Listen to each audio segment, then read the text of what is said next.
Salut mes amis, c'est Pavel et le projet Mind de Cash. Vous êtes sur la chaîne qui est consacrée aux investissements et au trading. Enfin, ce le dimanche, enfin, nous pouvons faire notre point hebdomadaire sur la bourse et sur la finance. Je suis en pleine forme pour deux raisons. La première raison, parce que à partir d'aujourd'hui, je suis en vacances, donc je suis super content parce que ça fait depuis septembre que je n'étais pas.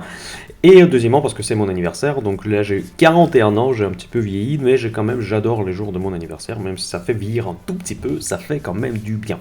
Voilà, nous allons commencer tout de suite parce que il y a beaucoup de choses importantes que j'ai besoin de partager avec vous ce dimanche 29 janvier 2023 parce que mon modèle technique il a été cassé, peut-être il y a une nouvelle tendance que je n'ai pas prévue en train de se dérouler sur le marché, mais dans tous les cas, mon portefeuille se comporte super bien, donc je fais des profits. Et je vais vous expliquer les joies du trading, comment un ayant tort continuer à gagner de l'argent. Ça, c'est vraiment un truc que j'adore dans le trading, dans tout ce que on fait avec les investissements en bourse. Tout est possible, tout est possible. Il ne faut pas être susceptible, il faut reconnaître ses erreurs. Si quand les choses changent, il faut vite changer d'avis.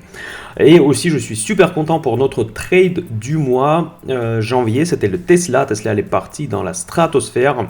Donc, on a fait un super bon deal avec notre début du projet Mind de Cash Trading. Je vous rappelle qu'à partir de 2023, dans mes résolutions de l'année, il y avait le changement de format de Café de Dimanche. Et la première vidéo du mois, c'est le trading. La deuxième vidéo du mois, c'est le secteur du mois. La troisième semaine du mois, c'est le PEA et les actions françaises. Et aujourd'hui, ça sera les gagnants et les perdants du mois. Nous allons analyser les actions qui ont perdu le plus ou qui ont gagné le plus durant le mois dernier. Donc j'espère que ce nouveau format 2023 vous plaît. N'oubliez pas, s'il vous plaît, un like tout de suite, s'il vous plaît, mes amis, c'est super important pour que ma chaîne se développe. Inscrivez-vous si ce n'est pas encore fait. N'oubliez pas de cliquer la petite cloche pour être averti quand je publie des nouvelles vidéos. Pour moi, ça aide beaucoup. Je sais que ça vous fait chier d'écouter ça tous les matins, tous les dimanches matins, mais franchement, il y a aussi mes besoins, j'ai aussi mes intérêts qu'il faut quand même aussi prendre en compte. Voilà, merci d'avance. Voilà, on est parti. Et je commence cette vidéo traditionnellement par l'analyse technique de l'indice S&P 500, l'indice Nasdaq et l'indice CAC 40. C'est parti!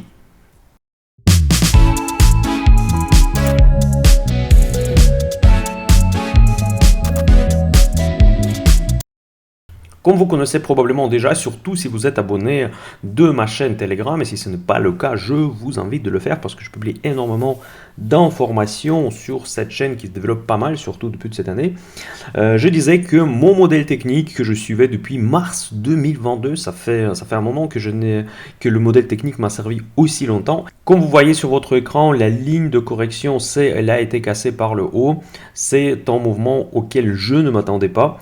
Moi, j'espérais que les indices S&P 500 testent le niveau de 4000 et retombent sur ces supports précédents.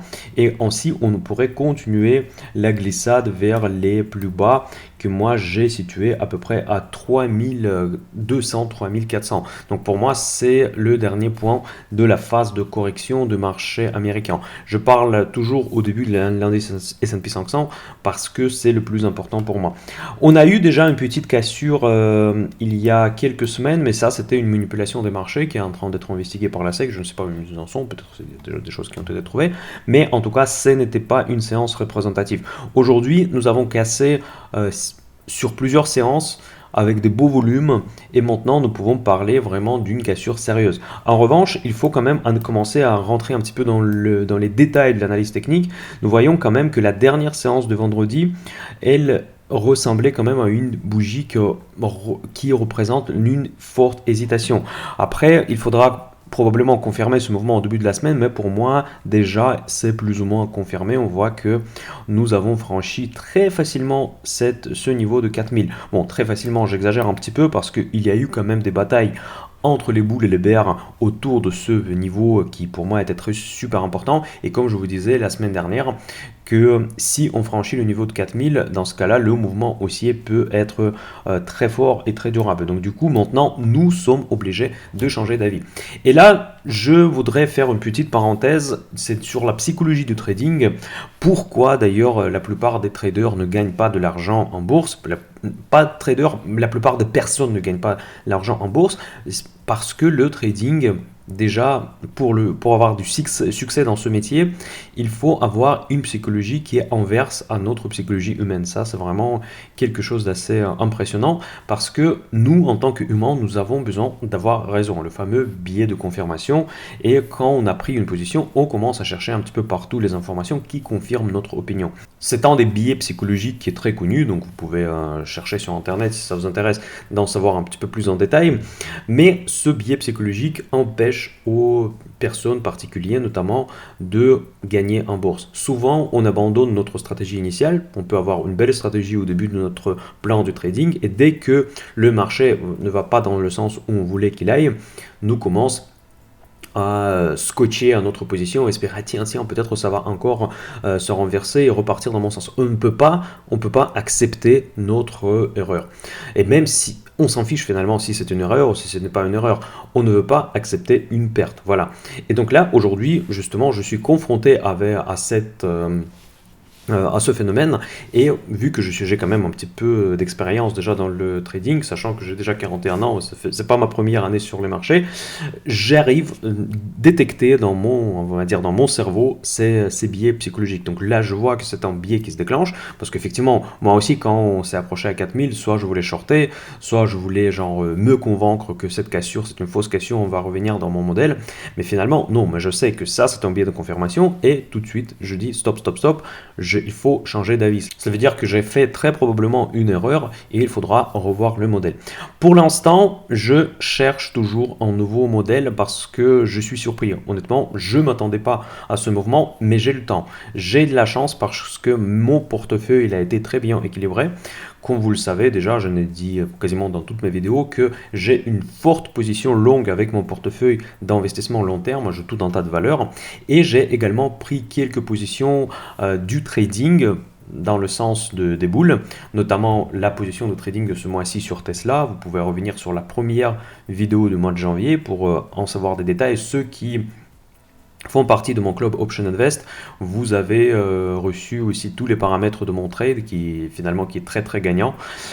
J'étais super content parce qu'il y a eu des personnes qui ont fait le même style de trade avec des options dans le club Option Invest, donc là je vous en félicite parce que c'est vrai que le mouvement sur Tesla il était extrêmement fort.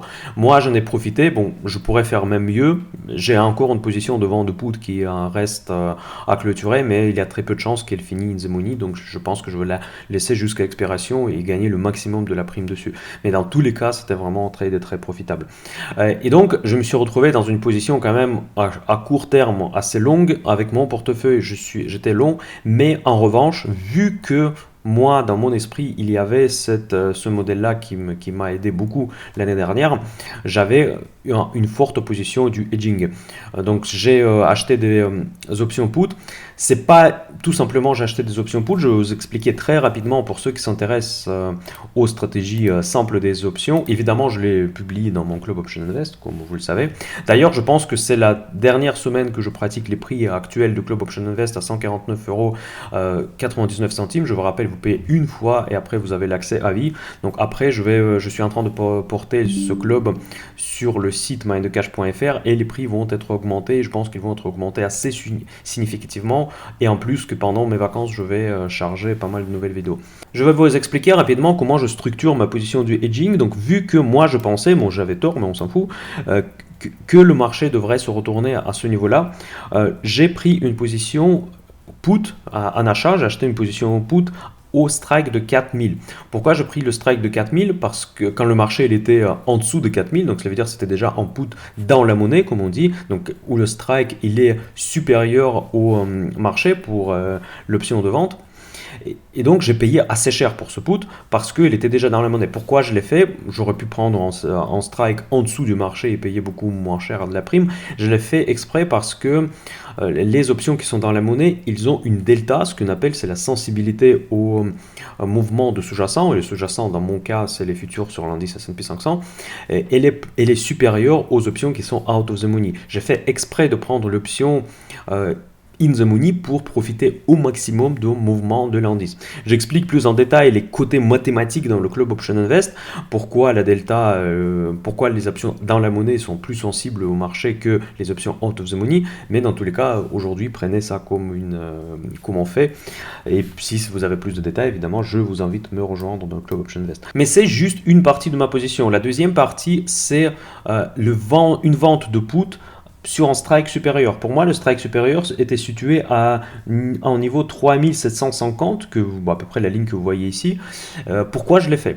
Parce que quand j'attends une correction des marchés, je ne m'attends pas que S&P 500 vaut 0. Je pense que vous non plus, vous ne pensez pas que d'ici quelques temps, le S&P 500 va valoir 0. Et c'est pas intelligent de construire une position d'une façon que si j'attendais que S&P 500 vaut 0. Et quand j'achète en put seul, structurellement, c'est une position jusqu'à 0, quoi. Moi, vu que je sais que ça ne va pas aller jusqu'à 0, autant d'optimiser ma position, les coûts d'ouverture de ma position. Et pour optimiser justement ce coût de cette position, je vends en put en dessous du marché. Donc ce put, il est beaucoup moins cher que celui que j'ai acheté. Et ça me permet partiellement financer l'achat de la première jambe de ma stratégie. Donc ça peut paraître complexe pour ceux qui ne sont pas familiers avec des options, mais c'est super simple dès que vous avez compris les bases. Et voilà, si ça vous intéresse, j'essaie de vous donner le goût aux options, et donc n'hésitez pas, voilà, donc Club Option Invest, si ça vous intéresse, pour connaître les différentes stratégies optionnelles. Là, ça devient très efficace parce que partiellement, ma position me coûte beaucoup moins cher car elle est financée par la deuxième jambe de cette stratégie.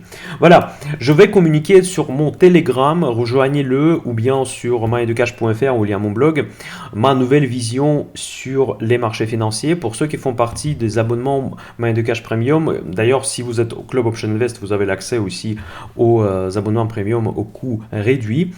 Je vais faire une lettre mensuelle comme je le fais au début de chaque mois où je vais présenter évidemment mon nouveau modèle de ma nouvelle vision des marchés, sachant que l'ancien modèle est actuellement cassé. Donc là, les abonnés premium évidemment vont le savoir avant tout le monde, et ça sera aussi l'objet de mes vacances. Je vais bosser pas mal sur le site Money de Cash pendant mes vacances et je vais présenter ma nouvelle vision des marchés parce que ça me nécessite d'un travail, on va dire, calme pendant quelques temps pour arriver à quelque chose aussi fiable que nous avons vu depuis mars dernier.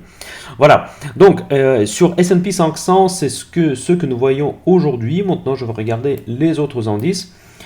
Sur Nasdaq, c'est à peu près la même image, donc c'est très facile en fait, on va dire, de présenter les deux indices parce qu'à chaque fois ils bougent plus ou moins dans le même sens. Là, on a aussi cassé la même ligne. Sur S&P 500, les raisons pour moi sont un petit peu plus claires, tout simplement parce que aujourd'hui, le consensus dominant des marchés est tel que la Fed devrait ralentir ses programmes de quantitative tightening, donc restriction monétaire. On va en parler dans la deuxième partie de cette vidéo. Il n'y a rien de nouveau qui s'est passé sur côté macro.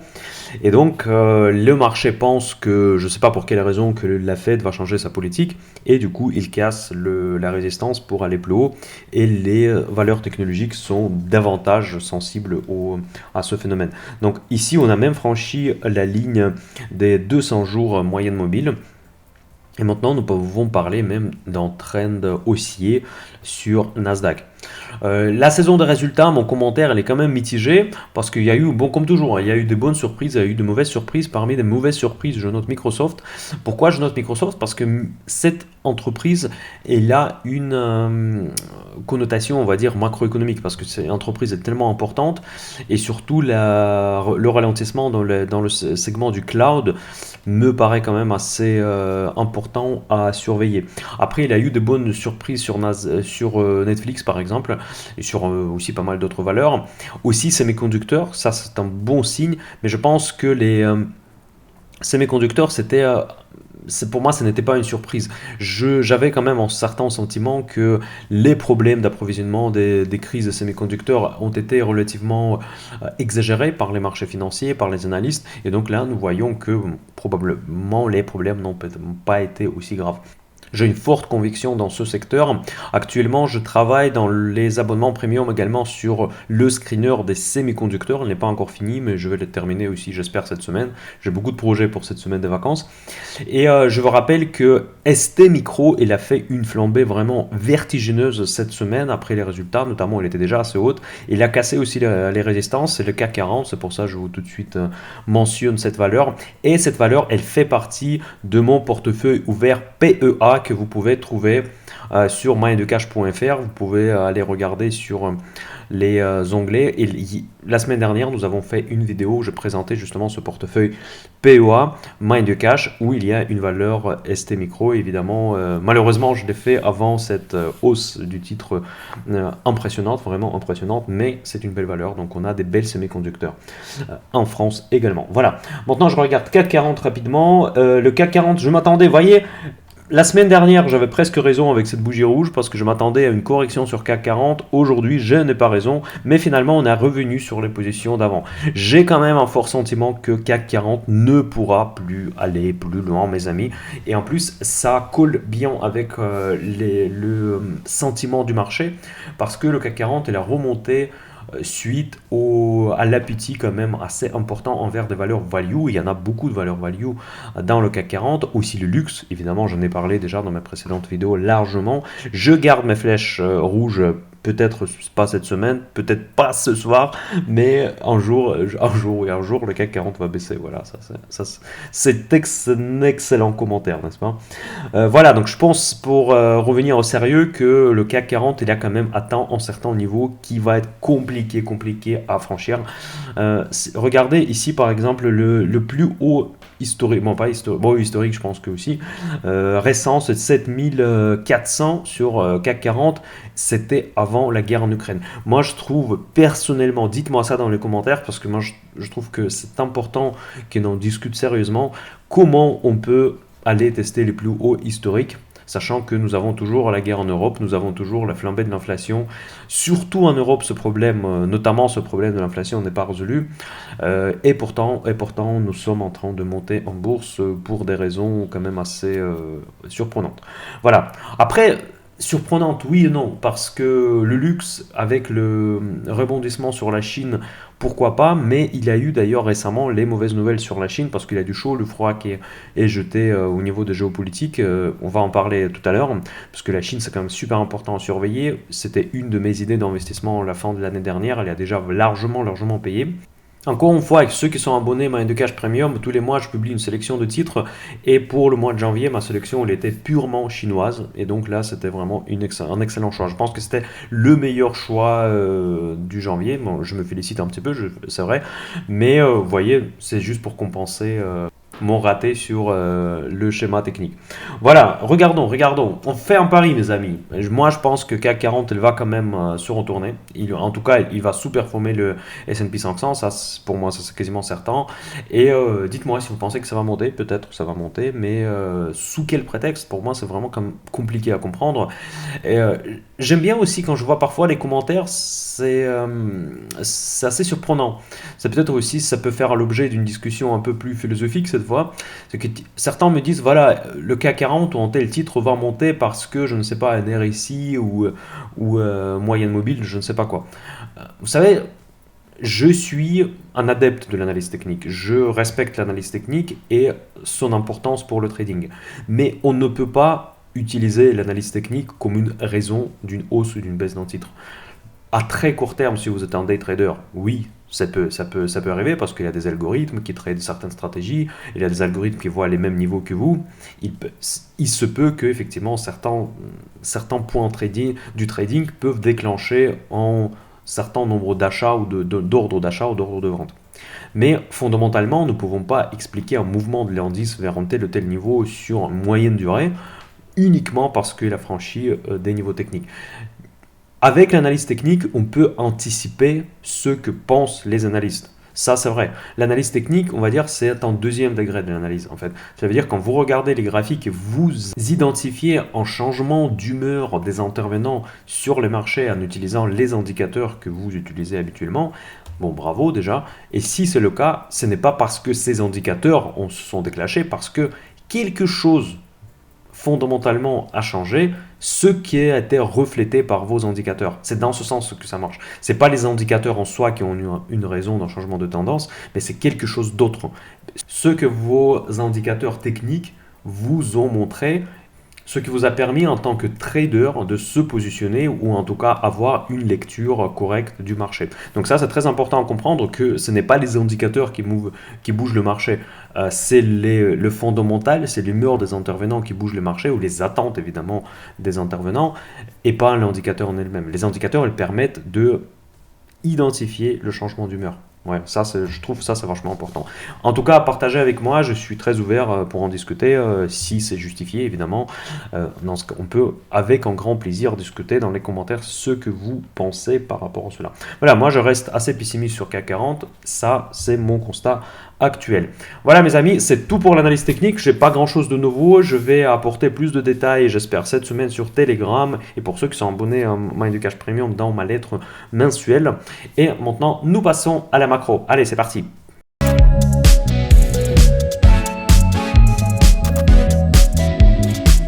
Maintenant, revenons sur le tableau de bord macroéconomique et nous regardons la flambée des indices américains, surtout l'indice Nasdaq, donc pour des raisons que je viens de vous expliquer avec l'inflation, avec les anticipations d'une chute de l'inflation. Et le CAC 40, il sous-performe les indices américains. C'est tout ce que nous venons juste de voir sur les graphiques techniques. Sur ma chaîne Telegram, j'ai publié au début de cette semaine l'article de Wall Street Journal où justement il parlait, c'est un article analytique, donc il faut toujours distinguer sur, je ne sais pas si vous avez des abonnements sur des journaux américains, il y a toujours une section editorial opinions, cela veut dire que c'est de l'opinion subjective en fait dans des analystes, ce n'est pas nécessairement quelque chose pas un consensus, une information objective, mais dans tous les cas il parle que le marché il price déjà une chute de l'inflation, donc en gros le retour à la normale de point de vue, on va dire de tendance de la hausse des prix très rapidement. Donc est-ce que ça sera le cas? Moi je ne vois pas pourquoi. Donc peut-être aux États-Unis encore on a une petite chance que ça arrive. En Europe on n'a même pas des signes d'affaiblissement de l'inflation. On a vu les chiffres en Grande-Bretagne, ça ne ressemble à rien du tout. Mais dans tous les cas, les marchés aujourd'hui sont dans l'esprit que l'inflation devrait baisser très rapidement. Je rappelle toujours, c'est assez évident, mais je trouve que ça mérite quand même d'un petit rappel que l'inflation, c'est le rythme de la hausse des prix, ce n'est pas le niveau des prix. Parce que parfois, quand on parle de chute de l'inflation, on peut croire que les prix vont baisser. Non, malheureusement, le prix que nous voyons aujourd'hui vont rester avec nous pour un petit moment. C'est juste qu'on peut espérer qu'ils vont arrêter de monter aussi vite. Et ça, c'est vraiment très important à comprendre cette distinction, que le pouvoir d'achat est déjà endommagé par ces nouveaux prix. Vous savez, même pour moi, que moi je ne considère pas moi-même comme quelqu'un le plus pauvre au monde, mais déjà il y en a certains produits sur lesquels je trouve que c'est vraiment trop cher. C'est pas parce que je peux pas le permettre, mais c'est surtout parce que c'est irraisonnable. Franchement, c'est irraisonnable et parfois il y a des délires. Je vais partager avec vous une petite histoire de ma vie personnelle. Parce que j'ai un chauffage qui a lâché, parce que j'habite dans le sud de la France, mais aujourd'hui, ces 2 dernières semaines, il fait extrêmement froid. Bon, on a un Mistral glacial, donc il fait super froid, et j'ai mon chauffage qui a lâché, et du coup, j'ai commencé à chercher du bois pour chauffer ma maison avec la poêle. Et j'ai commencé à appeler en fait les différents producteurs du bois, et il y en a un certain qui m'a proposé une stère du bois pour 260 €. Vous imaginez? Donc, je me souviens que les prix il y a un an et demi, ou il y a un an et demi, donc du coup, avant toute cette inflation, c'était de 80 € stère, c'était déjà assez cher.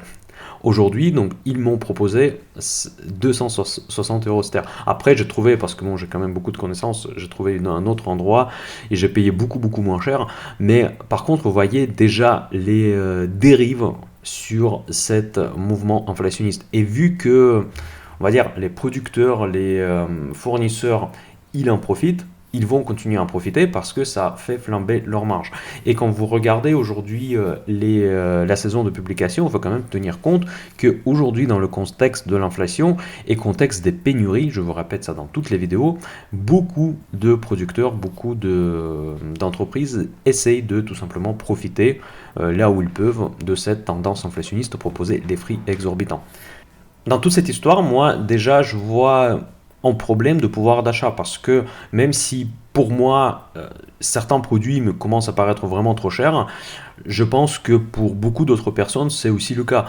Et cela veut dire que nous sommes déjà dans une forme d'un déséquilibre entre le consommateur et le producteur. Et est-ce que ça va se terminer comme ça ou pas? Pour l'instant, l'inflation elle est toujours là, elle est toujours très élevée. Si on va commencer encore à monter les prix, certains produits vont devenir vraiment inabordables. Où est-ce que ça va nous mener? J'ai peur que ça peut nous mener vraiment vers une crise absolument inimaginable. J'en ai peur. D'ailleurs, je suis aussi en train de finir toujours mon article que je vais publier également pour mes abonnés premium qui s'appelle le crack boursier, le grand crack boursier. Vous savez, il y a beaucoup de chaînes YouTube qui profitent de ce sujet pour créer des likes, pour créer beaucoup de vues. Ils parlent de la fin du monde depuis, je sais pas, 2005, quand j'ai commencé plus ou moins à m'intéresser sur les marchés financiers. J'ai vu des différents analystes, pour ne pas les nommer, qui parlent tout le temps d'un crack boursier, d'un crack immobilier, tout le temps au début de l'année. Vous voyez les vidéos sortir qui s'appellent crack 2015, crack 2015, 2018, 2008. Et vous allez les voir toujours. Parce que, bon, évidemment, quand on commence à faire peur aux gens, ça fait beaucoup de vues, ça fait beaucoup de référencements.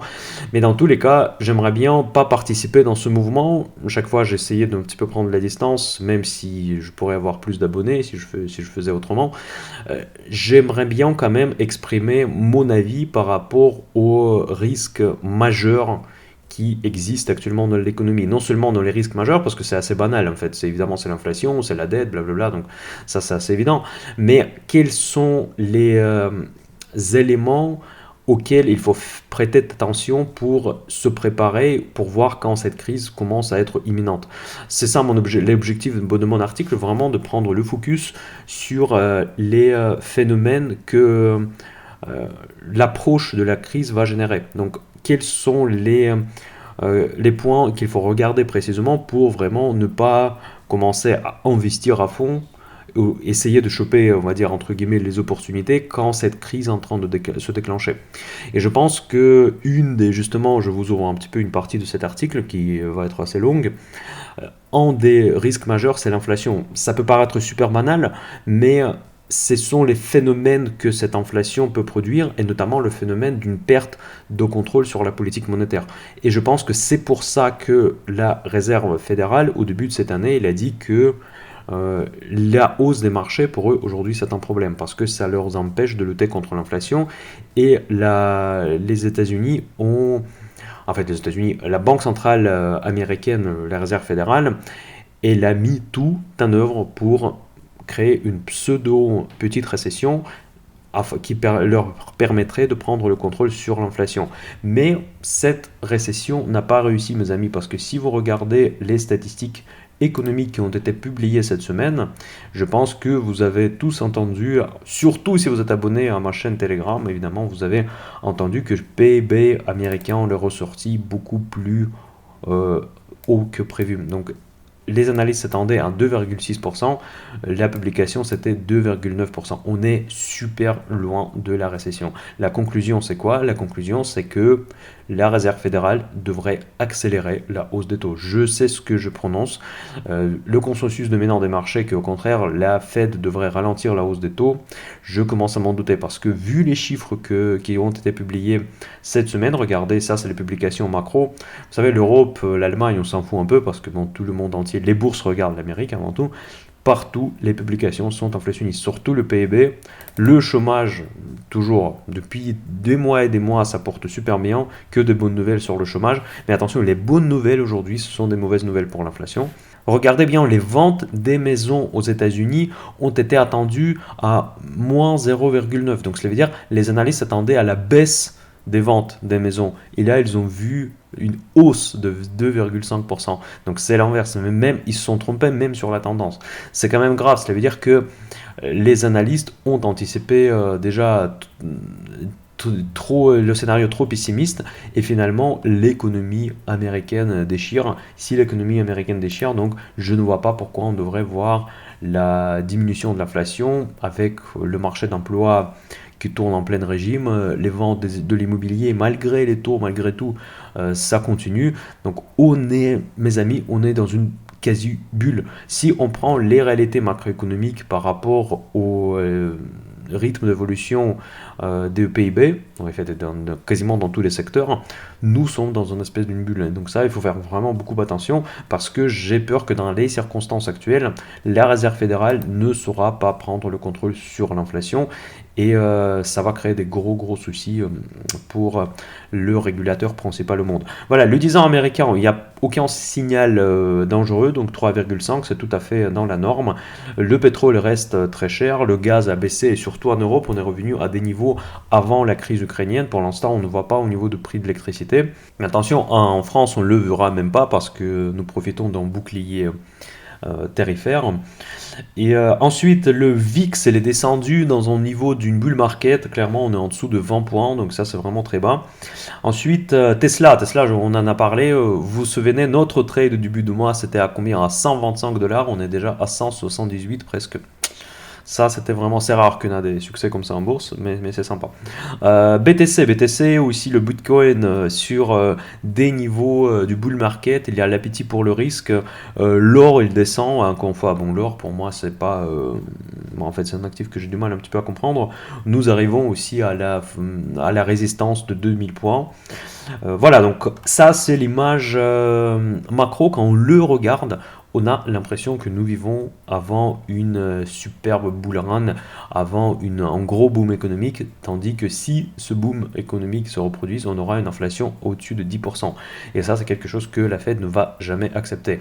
Et cela veut dire que je retourne au titre de ma précédente vidéo ou de Café de Dimanche, où je disais qu'actuellement, il y a une bataille entre la Fed et les marchés. Qui va gagner? Moi, je parie sur la Fed. Voilà. Et vous, dites-moi dans les commentaires qui va gagner, la Fed ou les marchés. Un point important pour ceux qui s'intéressent aux investissements dans les valeurs chinoises, comme moi, parce que ça c'était un de mes choix, comme je vous ai dit tout à l'heure. Il y a de tout maintenant quand on regarde les actualités économiques et surtout géopolitiques. Après, c'est la guerre commerciale entre les États-Unis et la Chine. Il y a eu un certain réchauffement des relations internationales entre ces deux pays, de deux plus grandes économies du monde. Et l'actualité qui est sortie le vendredi dernier, c'était que le Japon et les Pays-Bas, ils sont censés de rejoindre les États-Unis dans leur démarche de la restriction sur les producteurs des semi-conducteurs. Voilà, ça c'est une mauvaise nouvelle, ça va dans le contresens des marchés, mais en tout cas, le marché chinois reste quand même largement gagnant depuis le début de cette année, les amis. Donc ça, c'est assez important. Je me mentionne parce que vu que c'est un des secteurs que moi j'ai privilégié pour cette année, donc je continue à le suivre de près. J'ai des positions sur les valeurs chinoises qui sont largement profitables. D'ailleurs, Alibaba, pour l'instant, j'ai déjà même perdu l'espoir que je vais s'en sortir, sauver ma pause dans cette valeur. Là, elle est passée dans le vert, donc ça c'est vraiment extraordinaire. Et maintenant, il y a quand même une mauvaise nouvelle qui a tombé à la fin de la semaine. Voilà. Sur le front de l'Ukraine, de la Russie, c'est quand même assez important à suivre parce que c'était le sujet majeur de l'année dernière. De temps en temps, je vous rappelle ce qui se passe là-bas. Je disais dans ma vidéo de la fin d'année, c'est que je m'attends à une forte, grosse offensive russe au début de cette année parce que c'est leur dernière chance. Et il y a eu un accord finalement après les réticences de l'Allemagne de fournir les chars à l'Ukraine pour contrer une tentative en fait énième tentative de la Russie de occuper l'intégralité du pays.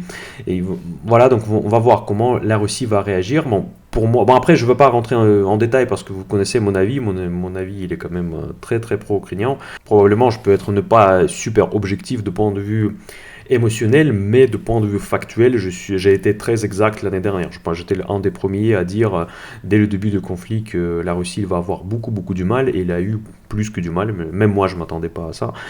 Et voilà, donc aujourd'hui, on va voir, est-ce que Poutine osera encore lancer une nouvelle mobilisation et faire une deuxième grosse offensive sur Kiev, sur tout ce qu'il rêvait au début de ce conflit.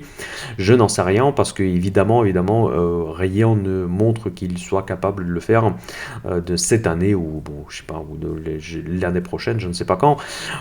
Dans tous les cas, de point de vue économique et de point de vue boursier, si ce scénario se confirme, ce qui est très probable parce que je ne sais pas en quel état mental il se trouve actuellement, c'est que ça peut créer une autre vague de risk-off sur les marchés, une autre vague de flambée des prix de l'énergie, parce que quand même nous restons dépendants de l'énergie russe toujours encore malheureusement, mais si jamais ça arrive, du coup il y aura encore plus de sanctions, encore plus de tensions internationales, peut-être Poutine va faire une provocation sur un pays d'OTAN, j'en sais rien. Tout est possible, donc du coup, il faut se préparer quand même que sur ce front géopolitique, il peut y avoir des mauvaises surprises. Parce que géopolitique, c'est toujours comme ça. On l'oublie parfois. On commence à se focuser sur la Fed, la BCE, l'inflation, les trimestriels, etc. Mais boum, c'est quand il y a vraiment une mauvaise nouvelle sur ce front-là, on oublie immédiatement toutes les macros, toutes les tendances techniques, pas techniques, et on passe sur les sujets géopolitiques comme c'était en février-mars dernier. Voilà, il ne faut pas oublier que là-bas, rien n'est terminé. On peut toujours avoir des mauvaises surprises. Voilà, maintenant nous passons sur le sujet de la semaine. Le sujet de la semaine, c'est les gagnants et les perdants de ce mois de janvier 2003, le premier mois de cette nouvelle année. Allez, tout de suite. Et nous commençons par le CAC 40. CAC 40, les gagnants et les perdants sur notre cher indice français. Les perdants, c'est Eurofins Scientifique. Mes amis, j'en ai déjà parlé dans ma dernière vidéo pour le PEA. Je vous ai déjà dit que je ne comprends pas la valorisation de cette entreprise. Nous allons à nouveau jeter un œil sur cette valeur. Il a encore sous-performé les marchés, c'est incroyable. Donc PE ratio 19, donc ça c'est ok. Donc price to sales en dessous de 2, c'est pas cher du tout. C'est une valeur, je vous rappelle, c'est une analyse médicale en fait. C'est marqué secteur industrie, mais c'est une industrie pour les pharmaceutiques. C'est considéré comme une valeur Covid. Et visiblement, vu que Covid, ce n'est plus trop à la mode, heureusement, malheureusement, j'en sais rien, ça dépend dans quoi vous avez investi, cette valeur, elle perd la prime du marché. Mais par contre, la prime n'était pas hallucinante. Donc du coup, c'était pas une valorisation excessive comme, je sais pas, comme Moderna ou comme BioNTech. C'est une valeur qui était valorisée tout à fait correctement, même pendant la crise de Covid. Donc on voit que price to sales en dessous de 2, c'est vraiment plus que gérable. Les marges sont correctes. Et ensuite, les rentabilités, on ne le voit pas souvent comme ça dans le CAC 40. Donc là, on est à 12% return on investment. Donc proche de 10 dans tous les cas, donc c'est une valeur extrêmement rentable. C'est vrai qu'il a perdu un petit peu de vitesse, mais ce qui est normal parce que bon, effectivement, il a une certaine exposition sur le Covid, sur earning per shares, mais les chiffres, on va dire, le plus long terme sur 5 ans en moyenne, c'est tout à fait correct, et même la croissance de chiffre d'affaires, elle est bonne. Donc après, les earnings per shares, earnings, évidemment, ça tient compte aussi des phénomènes extraordinaires, tout à fait dans le phénomène des dépréciations, donc tout un tas de choses peuvent l'influencer. Ensuite, l'état financier il est très bon, donc current ratio il est supérieur à 1, donc ça veut dire qu'il n'y a aucun problème à court terme, et la dette elle est plus que gérable, donc la dette longue c'est 57% des fonds propres, c'est tout à fait normal, et toute la dette, l'ensemble de la dette, 71%, ce n'est pas fou non plus, on a vu beaucoup d'entreprises bien plus endettées que ça. Voilà, ensuite les dividendes, on a un minuscule dividende, donc ça c'est pas du tout une valeur de dividende, mais dans tous les cas, moi je trouve que c'est vraiment hallucinant. De point de vue technique, cette valeur, elle se trouve dans un flat. Pour moi, c'est vraiment horizontal. Donc, elle a baissé très fortement depuis la fin de la crise Covid. Regardez comment chère elle était à 127 euros presque, c'était au pire moment, en fait, pendant la crise de Covid, quoi. Là, on est descendu et maintenant, nous sommes dans des niveaux tout à fait normaux pour cette valeur. Donc là, je ne trouve pas spécialement qu'elle est chère. Donc on vient de voir les ratios et cette entreprise actuellement, techniquement, elle ne fait rien. Bon, ça s'appelle une correction flat, c'est tout à fait normal, le temps que, après une grosse chute, la valeur cherche un peu la tendance. Mais pour moi, je trouve que vraiment le potentiel vers la hausse, il est quand même assez impressionnant. Et on peut tout à fait vivre une nouvelle vague de crise de Covid, une nouvelle pandémie, bah peut-être pas pandémie, mais en tout cas les virus sont de plus en plus fréquents. Je vois tout à fait l'évolution pour le chiffre d'affaires du terrain pour le business pour cette entreprise. Pour moi, elle est largement présente. Voilà, dites-moi dans les commentaires ce que vous en pensez, si vous voyez d'autres phénomènes, peut-être ceux qui ont analysé cette entreprise plus en détail. Moi, je trouve vraiment que peut-être je vais renforcer ma position finalement. Voilà. Ensuite, Engie. Bon, après, ce sont ça, c'est un secteur, franchement, que je regarde quasiment pas. C'est le secteur utilities français. Encore, les utilities, dans certains cycles économiques, je pourrais m'intéresser dans les pays anglo-saxons où la formation du prix, elle est, on va dire, elle est capitalistique. Mais dans les pays comme la France, où nous avons des boucliers tarifaires, etc., c'est plus des dossiers politiques que autre chose. Et ça, moi, personnellement, ça m'intéresse pas. Je n'ai pas d'avis, on va dire. Essilor, bon après là on rentre dans les évolutions on va dire plus moins fortes. Après bon Essilor ça a baissé, bon, mais par contre j'ai pas encore étudié le dossier. On va quand même jeter un oeil parce que je pense que c'est quand même assez intéressant, c'est une grande valeur assez défensive qui peut prétendre à la catégorie A. Ensuite qu'est-ce qu'il y a, bon elle est très chère au niveau de PE ratio, donc elle est au niveau de price to sales, donc elle est un peu chère aussi. Bon par contre les marges sont très bonnes. Et vous voyez les rentabilités. Ça, c'est une valeur avec un fort avantage concurrentiel. Vous voyez que même par rapport à Eurofins Scientifique, ce que nous venons de voir, la rentabilité est 2 fois inférieure. Donc, pourtant, le marché n'aime pas non plus, mais quand même, il n'est pas baissé tant que ça. Et donc là, on voit que la dette, elle est quand même beaucoup moins présente. En revanche, cours intransition en dessous de 1. Je ne pense pas que Essilor va avoir des problèmes de refinancement. Mais dans tous les cas, en dessous de 1, c'est pas trop classe. Je vais quand même regarder l'analyse technique au cas où il y a des choses que j'ai ratées. Peut-être il y a quelque chose qu'on devrait remarquer sur les graphiques. Mais non, sur les graphiques non plus. Moi, je pense que la correction, clairement, elle peut continuer. Donc là, on peut facilement atteindre les niveaux de 157. Pourquoi pas, c'est tout à fait réaliste. Donc cette valeur, moi je trouve qu'elle est chère, pas spécialement d'intérêt. Bon, ça m'intéresse pas. Sanofi, mais bon, ça c'est marginal, 1,5. Total Energy. D'ailleurs, Total Energy, j'en ai beaucoup parlé parce que moi je suis sorti au niveau de 58 sur Total Energy. Je suis content d'avoir abandonné cette position, j'en fais un gros profit. Pour l'instant, je n'achète pas, je ne short pas évidemment. La crise énergétique, bon, on voit la lumière au fond du tunnel, mais par contre, c'est bon, au niveau des prix, on reste quand même à des niveaux extraordinaires au niveau de pétrole. Mais après, ça va dépendre de la géopolitique, ça va dépendre du monde énergétique, la carte du monde énergétique après la disparition de la Russie économiquement parlant de cette carte.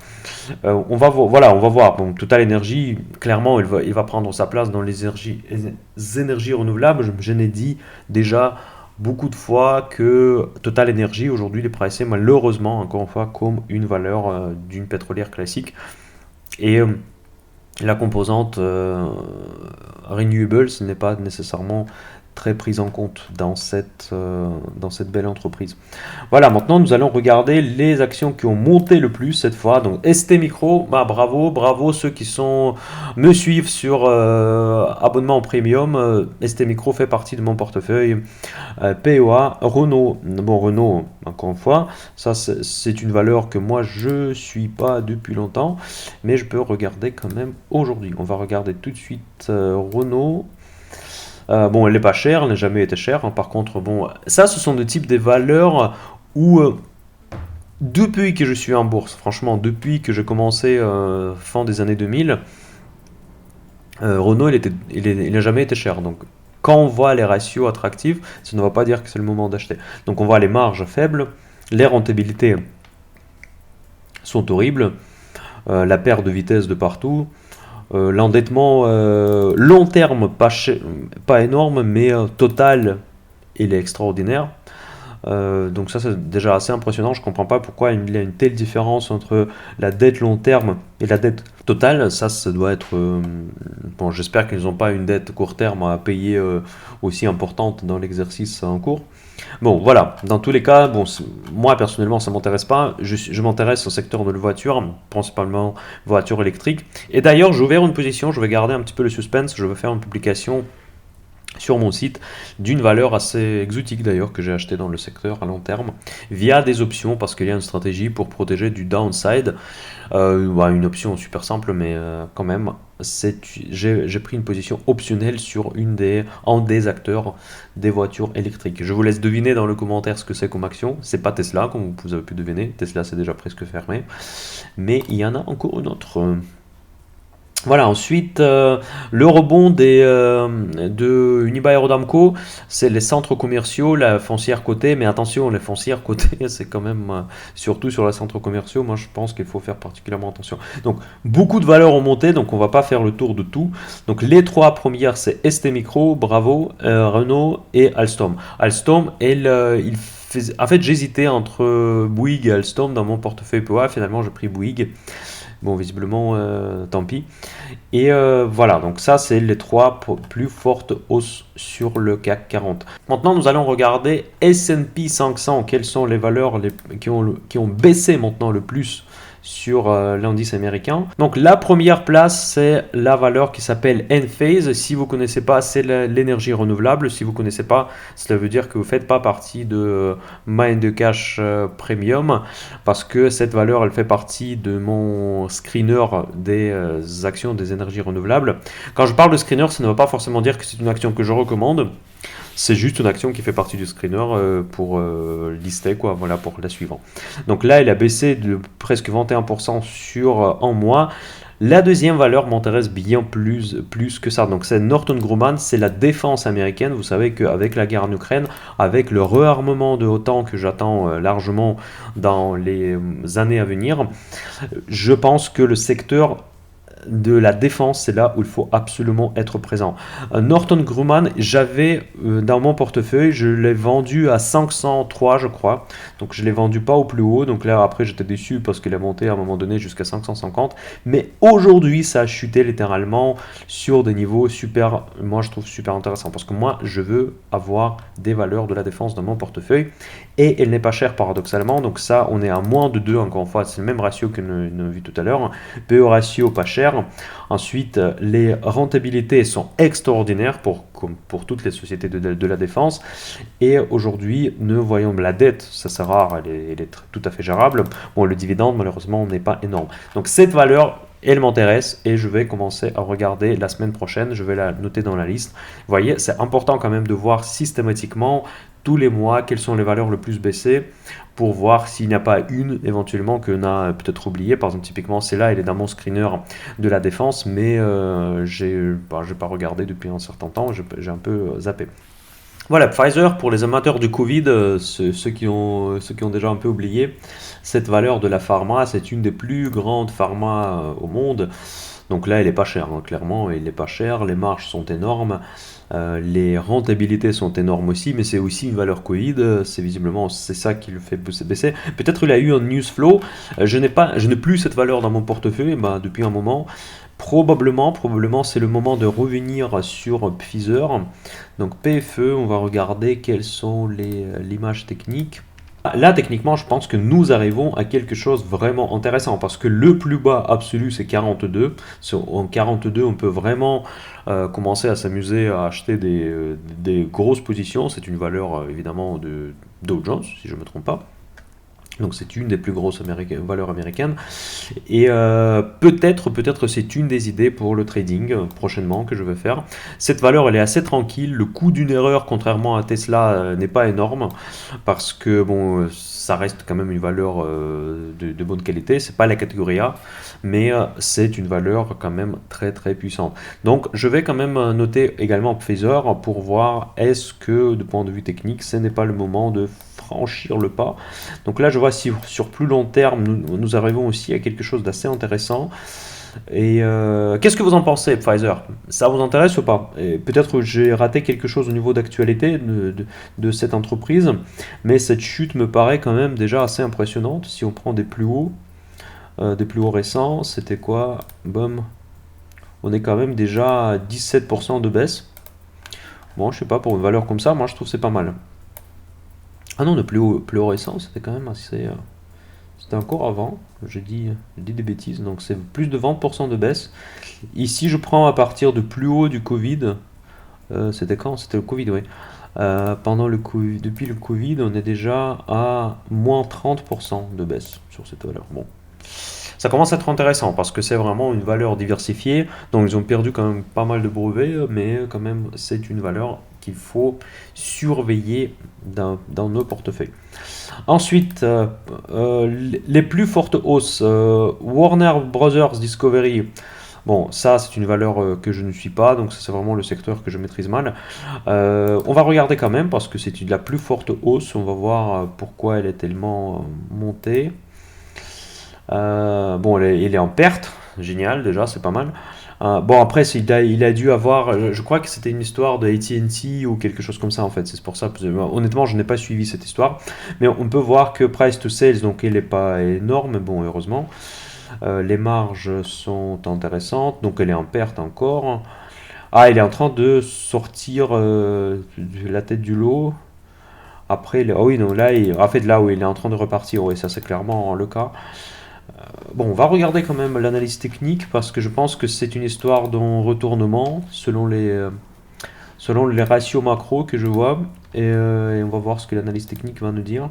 Ah oui, oui, bah voilà, comme je disais, c'est typiquement une histoire de retournement. Regardez, c'est vraiment une chute mais phénoménale de l'action. Et maintenant, nous sommes, le bottom, elle était là, à 9 euros à peu près. Et là, nous sommes en train de repartir vers la hausse. Mais vu que c'est vraiment pas mon secteur, j'ai du mal un petit peu à avoir un avis. Seule chose que je peux noter ici, c'est que RSI dans la zone de surachat. Donc faites attention si vous connaissez ce secteur, si ça vous intéresse. Peut-être attendre une petite correction, au moins sur la moyenne mobile de 100 jours. Ça serait déjà pas mal pour commencer. Voilà. Tesla, on en a parlé tellement largement sur Telegram, sur mes posts. Donc là, je ne veux pas en parler plus.